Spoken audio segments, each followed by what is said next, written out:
So today we are going to study the topic of coherence. Coherence is very important for understanding the mechanism in which laser works. Hence, it is important to understand coherence before digging deeper into the working of laser. So let us start with coherence. Today we are going to discuss two kinds of coherence. One is called temporal coherence and the other branch is spatial. Now, you all must have studied or heard of this word coherence when we talk about the two sources which are capable of creating interference pattern.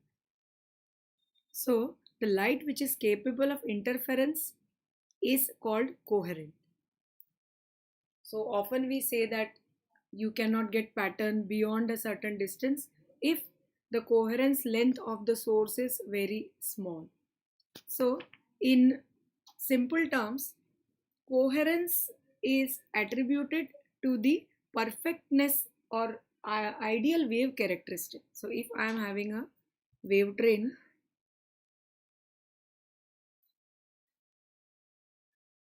then coherence is related to the time or length for which we are going to get a very perfect pattern. But it will not stay for very long time. So for laser, the phase relationship for the sinusoidal burst remains same for a very large distance of time. But if we take some normal source of light like our normal torch lamp, then it gives pulses which are of very short length and time. So this time duration can be as small as nanoseconds or even few, fraction of nanoseconds it is. Therefore, it is important to see that if you want to achieve the coherence or if you want to get the interference pattern because of two sources, then the interference must occur in a distance so that that distance is less than the coherence length of the source. So by now we know that if you have a source which is like what we use in our regular lab like mercury source, sodium vapor lamp or normal torchlight, if you have, all these are examples where coherence length is very small. Like for sodium lamp, this coherence length is as small as 3 centimeters. So if you are going to get the pattern anywhere where the distance of interference of the two sources is beyond 3 centimeters, you will not be able to get the pattern. For example, you get if you do some kind of single slit diffraction using let's say spectrometer, then in that case you get the pattern only for a short distance of time. After that you cannot get it. Just hold on a minute.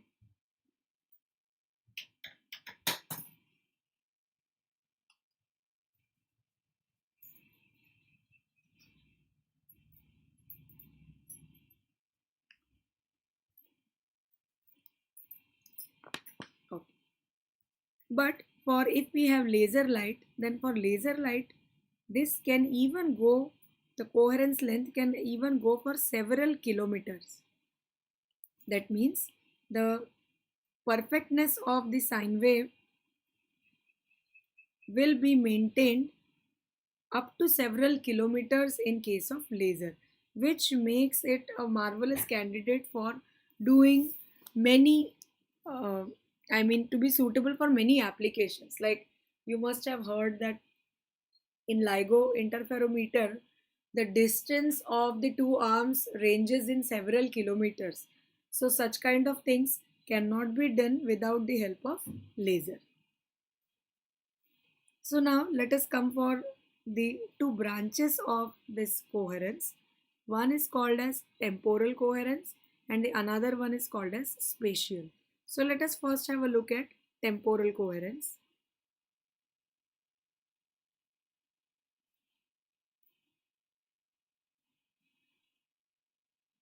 Temporal coherence. So let's say we have one electric field which is oscillating like a perfect wave and its amplitude is remaining constant in space. So let's say it's a wave.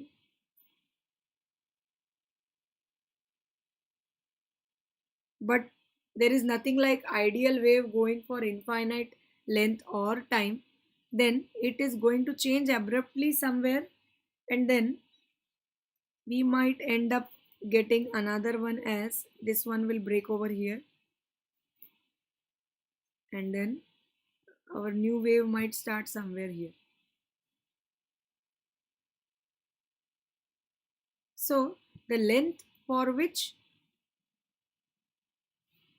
this ideal behavior of the wave is maintained is called as coherence length, and for the time for which it is maintained is called as coherence time. So when we are talking about the phase relationship maintained for a single wave, in that case it is called as temporal. That is, we are talking about only one wave. So we define this time as tau c,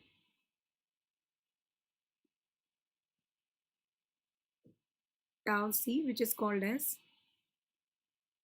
coherence time, and as it's a speed of light, so we can also write coherence length, which is given by L subscript c, equals tau c multiplied to c, c being speed of light. So LC is coherence length. So this phenomena can be defined by two things. One is coherence time and another one is coherence length. Both are related. So if you are having a wave for which you are given coherence length or time, you can calculate the other quantity. Now this coherence length is very much related to the line width of the light, that we will do after we are done with spatial coherence. So now what is temporal coherence again? The temporal coherence is the relationship which is maintained for a single wave train. You might have some hundreds of such waves coming out of the source. So when we are considering only one wave train and then we are looking at the time for which its coherence is maintained, that is called as coherence time, and the length for which it is maintained is called as coherence length.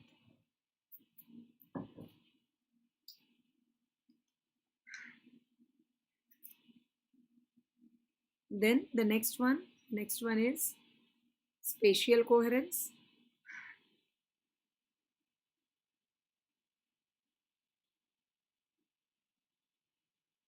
So in temporal coherence, we talked about single wave train and such that the source and the 2 points where we are observing all were in same line. So here, if my source was somewhere over here, then I am talking about the 2 points which are collinear to the source. So 1, point 2 and point 3. But that is not the case in case of spatial coherence. What happens in spatial coherence is that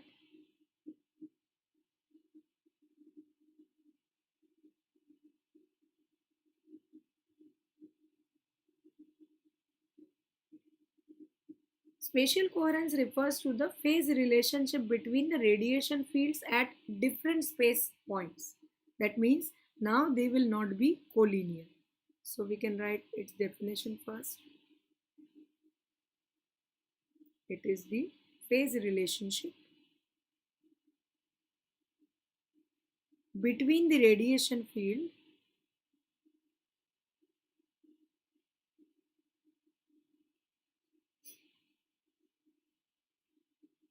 at different space points.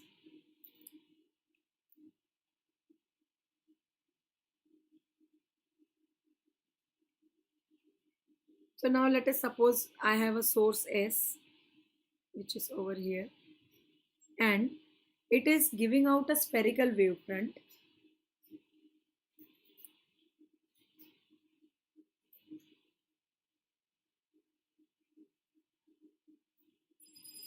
So let's say we are observing it at point these two. So 1 and 2. So here if this point is A, and let us have one more point here only, B,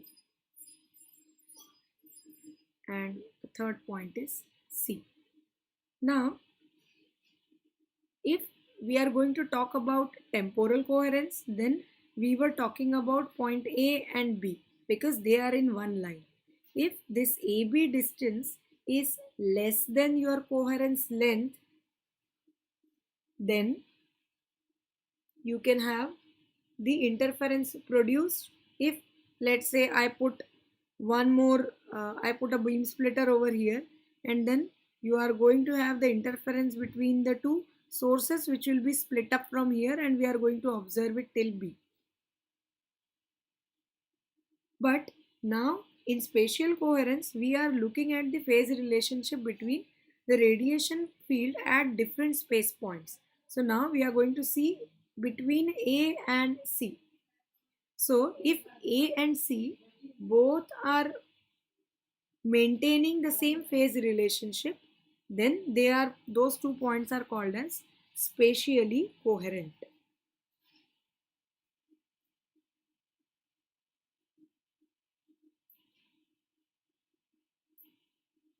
Now for this, obviously we want A and C to be equidistant, then only phase relationship will be maintained. But this will only be true for the point source. So if this is a point source which is giving out a spherical wavefront, in that case, so here if distance SA equals SC in that case, and if this SA length is much less as compared to LC, which is our coherence length, in that case point A and C will be at same phase. So if this here we are getting a minima because of the source, A point will also be a minima. So if the phase relationship is maintained at two different spatial locations, then that is called as spatial coherence. If the phase relationship is maintained for one wave train when you are going in line from source to those 2 points, that is called as temporal coherence. So let's say you are given a light of wavelength. You are given light of wavelength 500. Let's take it sodium 1. So you are given light of wavelength 5890 angstrom and has wave trains which are given now in terms of lambda. So have wave trains which are equivalent to 16 times lambda. Calculate the coherence length and coherence time. So you have to calculate coherence length and coherence time. So we are given lambda, which is equal to 5890 into 10 raised to minus 10 meters, and you are given has a wave trains of 16 lambda. That means you are actually given the coherence length, which is equivalent to 16 lambda, and you are asked to calculate